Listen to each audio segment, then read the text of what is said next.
YouTube, and welcome to my place. This is Mr. Gibson Guy, and today I'm bringing you a new video. I came to my attention that this is something that doesn't get covered very much.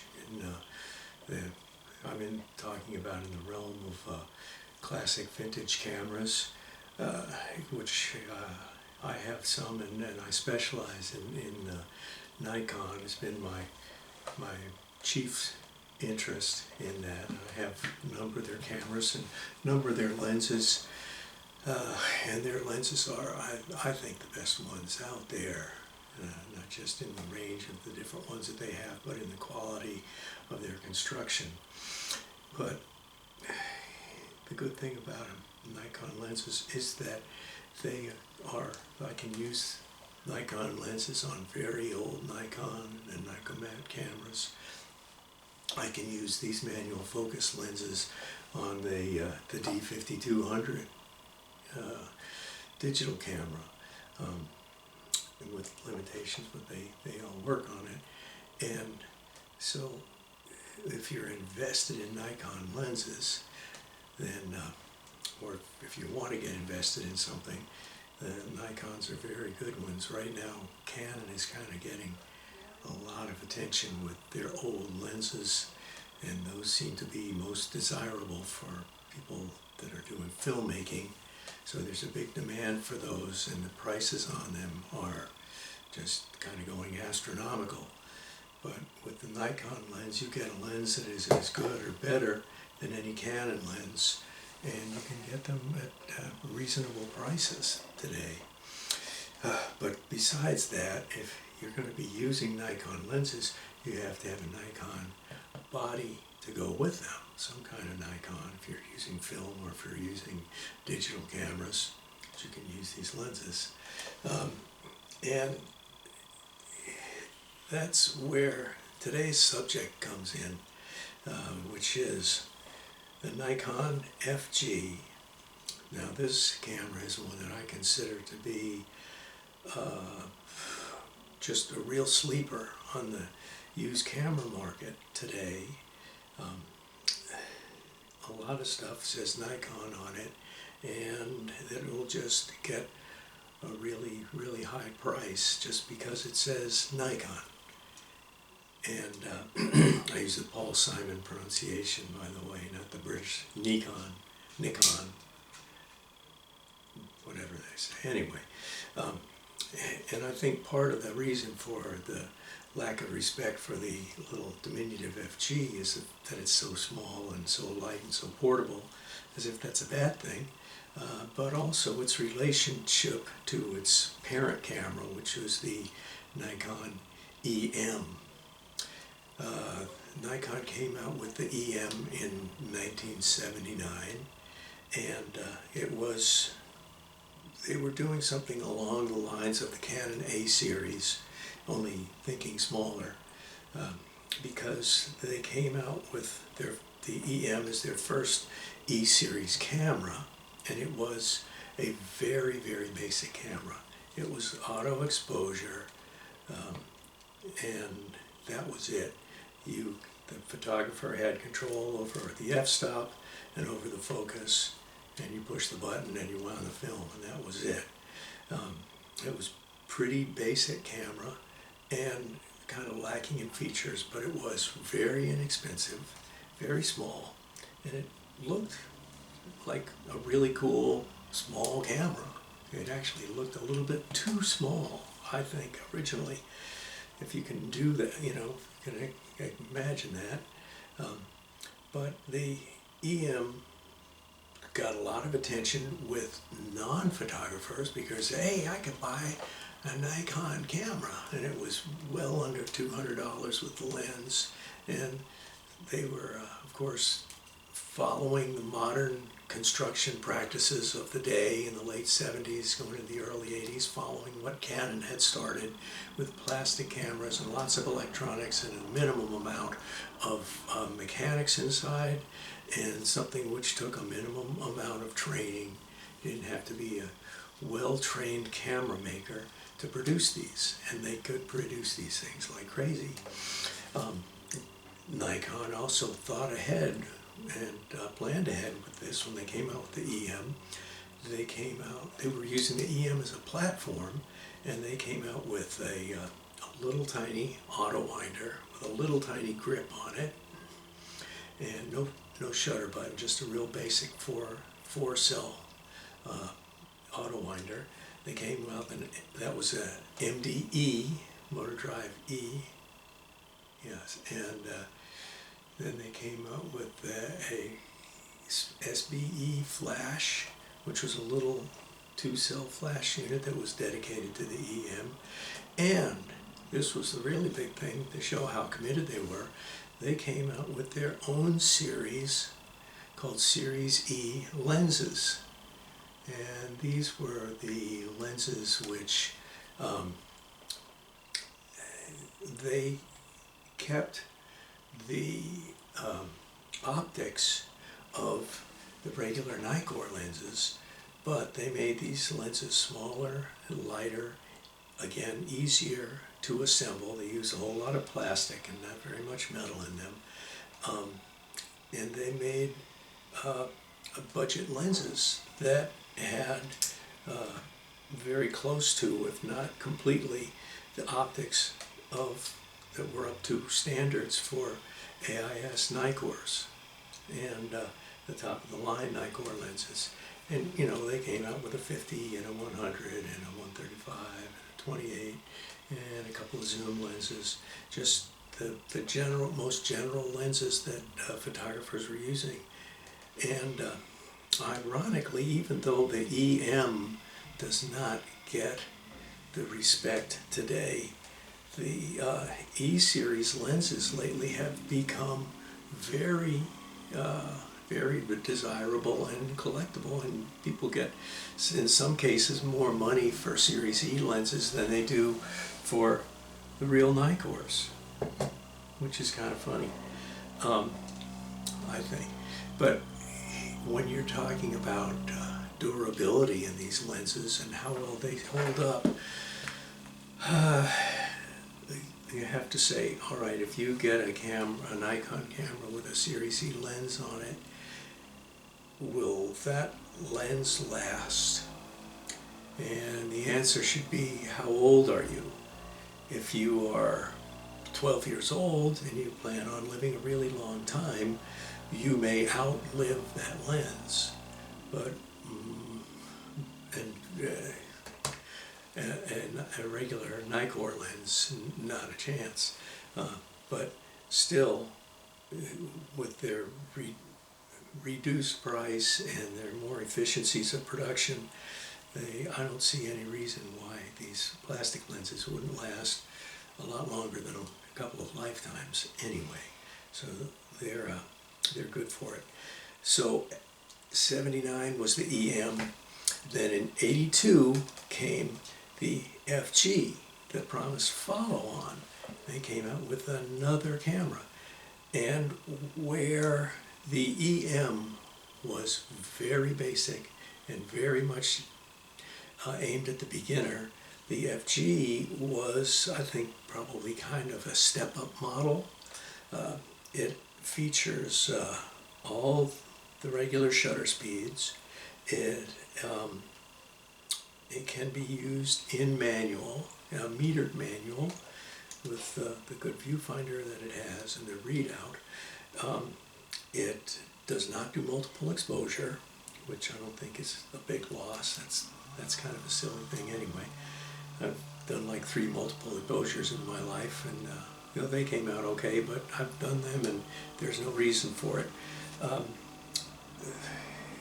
think one thing they should have followed, my suggestion in hindsight 40 years later to Nikon, was, I think with the E-series lenses, that they should have, since they were making a different series of lenses, they should have done like Olympus and put a little button on the lens itself to view depth of field, because the EM and the FG do not have a depth of field preview lever anywhere on the camera. You can't stop it down to see what is going to be in focus in your camera.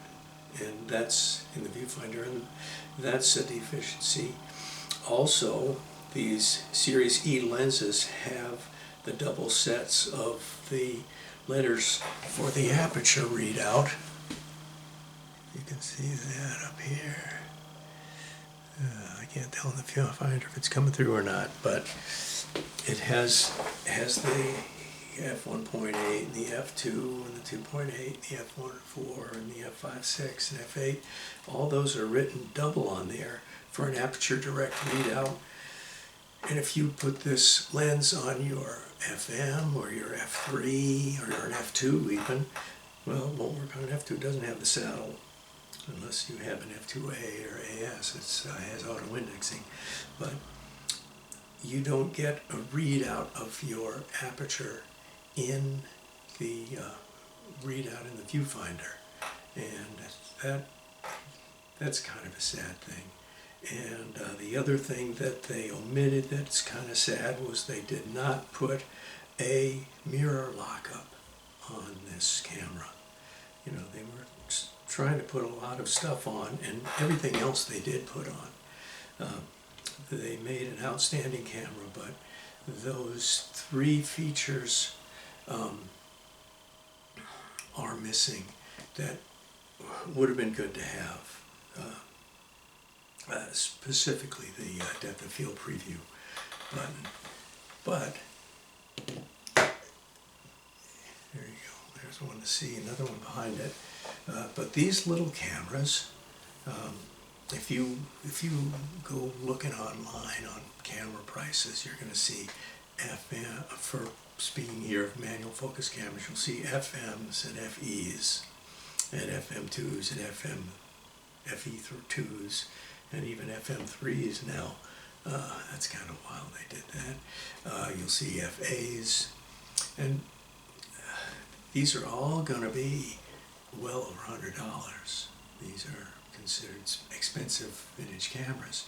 But if you find EMs and FGs, you will see that these cameras are going for ridiculously low prices.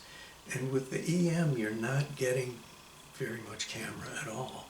But with the FG, which in a lot of cases you will find for less money than an EM, which is crazy. The EM really deserves to be cheap, but the FG is has quite a bit more to it. And well, what happened is that the FGs, after they came out, pros didn't really have anything to do with EMs, but professional photographers saw the FG and they saw, oh, this has the stuff that I need on it, and it's really small and light, and if I bang it up and break it, I could just buy another one. It may not be quite as tough as my F3 high point, but the regular, for running around and a camera I could stick in my coat pocket in the winter time, they got to be very popular with the professionals. Now, I'm going to use this book here because he really covers this. This is called the Nikon System Handbook, 6th edition. This is by Moose Peterson, and Moose Peterson is a real Nikon nut and has been for his whole life. And he's in the Peterson family of publishing, and so he wrote this book, and I use it. It gives all the history of Nikon lenses, Nikkor lenses, Nikon cameras, autofocus, digital, everything, and even stuff back in the vintage, back to the very early ones. It goes back to the F1. But Moose Peterson did a very good review that covers all the details here. So I'm going to go over this with you here. Nikon FG. Nikon had a good year in 1982 with the announcement of another new body. Not only did they introduce the new FM2, but also the FG. The FG is the next step in the EM line, but with vast improvements and some incredible new features that would be used throughout the next decade. The revolutionary features of the FG were through-the-lens flash exposure with program, aperture, priority, and manual settings. All these new features were compacted into the small FG body. Now, I'm going to say this. If you just go through the history of Nikon, a couple pages after this, you're going to come to the Nikon FA, which came out in 1983, and that is listed as Nikon's first program camera. But in 1982, which is the year before 1983, Nikon came out with the FG, and the FG had program, aperture priority, and manual settings. All these new features were compacted into the small FG body. So really, they didn't exactly call it program, although it does say P on the screen here. But this is their non-official first programmed camera. Program meaning that the camera sets the aperture and the shutter speed, and the photographer just presses the button. All right, so let's keep going. I want to do this because he covers all the stuff in detail. I wouldn't do that. I would leave stuff out.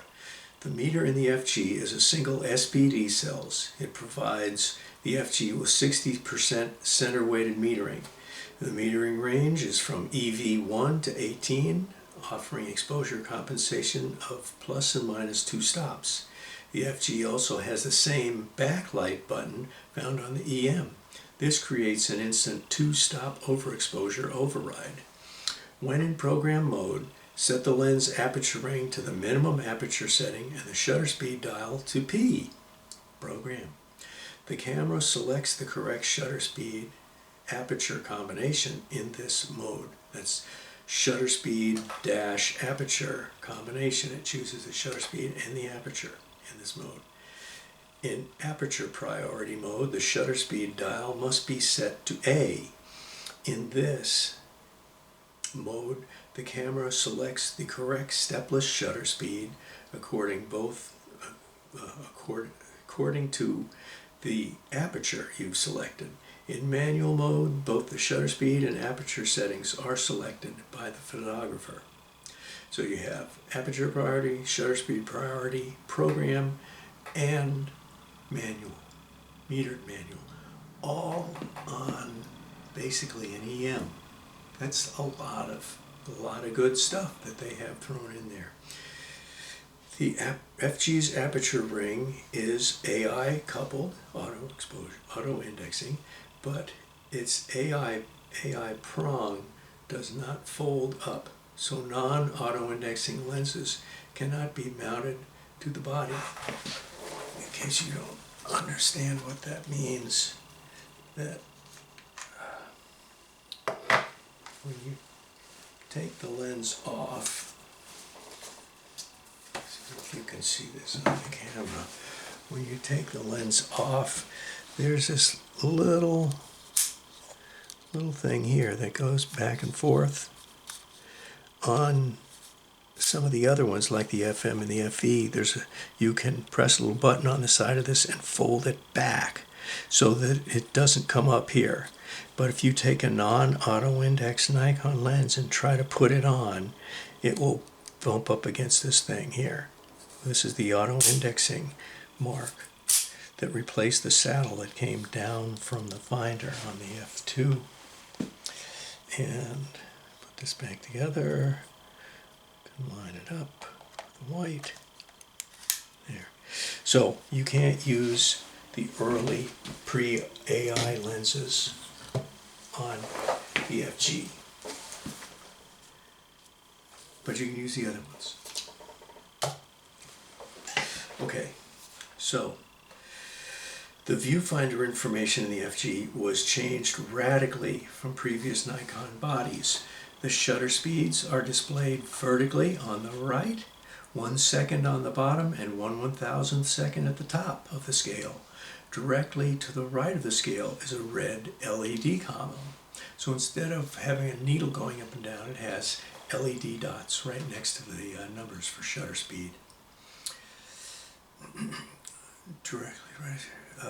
Provides exposure information. When film is first loaded, both the 60 and the 125 lights blink to indicate 1/90th of a second has been selected, because that's not on the focusing screen numbers. The speed stays set until frame 1 has been reached, so that's automatic setting. Make sure that you don't end up with a long exposure when you're trying to wind your film onto the camera here. In program mode, the lens aperture ring is set to the minimum f-stop and the camera selects aperture. The LED opposite the shutter speed the camera has selected lights up. When 2 LEDs are present, it means the camera has selected an intermediate shutter speed. Remember, it is a stepless system. In aperture priority, as in program mode, the LED lights opposite the shutter speed the camera has selected. In manual mode, the LED lights up at the set shutter speed. You can't set up intermediate shutter speeds on manual. That can only happen on automatic. The shutter speed recommended by the camera's meter is indicated by a blinking LED. The aperture is not displayed in the finder in any of these modes. See, that's sad. I'd like to have that. I'm used to it on all my Nikons. But sadly, that's not in this, but it's got a lot of other stuff. Directly below the shutter speed numbers is a lightning bolt. You know what a lightning bolt. This symbol indicates correct exposure for the flash when in through the lens mode, TTL. If underexposure occurs, it blinks rapidly, indicating a need to either get closer to the subject or open up the aperture. If the bolt goes off and then comes back on a few seconds after the exposure, this indicates a correct exposure has been made. When using flash, the program mode loses its ability to set the aperture. The photographer must always set the f-stop manually when using a flash with the FG. That's in brackets here. To determine when the flash is required, the FG has a sonic alarm. It's a little beeper in the camera. It sounds when the shutter speed falls below 1/30th of a second. The meter is activated by touching the shutter release button. It turns itself off 16 seconds after the shutter is released. Is no longer depressed. The screen in the camera is the standard K screen and is non-removable, so you can't change focusing screens in it, but hey, it's a budget camera. It's got a lot on a budget. The FG is the first non-pro Nikon that has a small hand grip right here, it's removable, on the right front of the camera. This provides extra security when holding the camera, and it must be removed when the MD14 motor drive is attached. The MD14 mounts directly to the base of the camera via a simple thumb screw. It is powered by 8 AA batteries and is capable of shooting 3.2 frames per second set on high and 2 frames per second on low. Though not a fancy unit, the MD14 is small and compact, fitting quite well with the FG. It provides outstanding service. The FG also has, this is how much they expanded this, the E line of cameras, has a data back available. The MF15, which imprints the data, date, time, year on the lower right-hand corner of the frame. Though the FG was considered an amateur camera body, many of the technological designs used in current cameras were put into practice with its introduction. Like the EM, the FG continues to be a very popular camera long after its discontinuation. So you won't see much these days for high prices on EMs and FGs, but it's a very good, useful, desirable camera that has a lot of features on it. The last thing I will mention out of here is that in 1983, Nikon introduced the FA, and then in 1984, Nikon extended even further from the FG. 1984, Nikon continued the EM and FG line with the introduction of the FG20. This is a scaled down FG. I think he meant to say scaled back. Both in physical size and features, the FG retains all the features of the FG except program mode and through the lens flash. It did keep the warning beep for slow shutter speeds and the 2-stop exposure compensation button for backlit shots. This simplified camera did not go over well with the public and was discontinued shortly after its introduction. So, they did make the FG20, although they didn't do much with it. So, and then we're into autofocus. Here is an SB15, and this has the 5-pin connectors to it, which means through the lens, and goes with the 5-pin connectors here. So your FG will take this, and this is one for an FA. This is the SB16. Again, has the 5-pin connectors on it. And here you can have a flash unit, which is bigger than your camera. Slide that in there. And there you go. You can have all that on your diminutive little FG and get all kinds of flash, bounce flash and a secondary flash unit. All this stuff is available to you, just like using all the Nikon lenses with the Nikon FG. The little hand grip is removable. I have the hand grip on both of my FGs. Look at that. These things just turn up all over the place, and they're really nice cameras that you don't know a real lot about if you're, maybe it's a little rainy outside, or if it's dusty, or maybe not the greatest conditions that you want to take a $1,000 camera out there.